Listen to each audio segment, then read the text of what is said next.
في سيارة يا شباب شكلها كيوت ودائما مع الشباب ما شاء الله تبارك الله في كل مكان، وتلقاها في الشارع في كل مكان وتحسبها كيوت. هي ما هي كيوت، هي مرة قوية، قوية لدرجة شوفوا يا شباب انه ما شاء الله تبارك الله كل شيء فيها حديد. شوفوا كل شيء فيها حديد. خليني اثبت لكم الشيء ده. شايفين الدعامات؟ اسمع صوتها حديد. خليني اوريكم شيء يفجعكم. شوفوا ما شاء الله، شوفوا المفصلات حق الباب. شايفين سمك المفصلات حق الباب؟ يا راجل جنان، والله جنان ما شاء الله تبارك الله. مخلصين الحديد كله بس عشان يسوون مفصلات.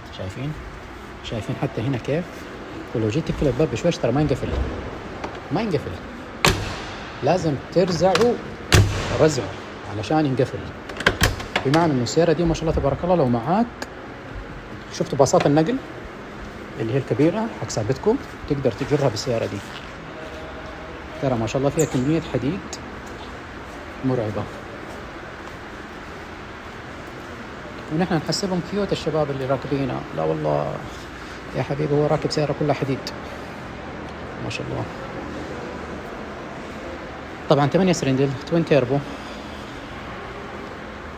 وحش. حتى الاكزوز ما شاء الله من جنب شايفين؟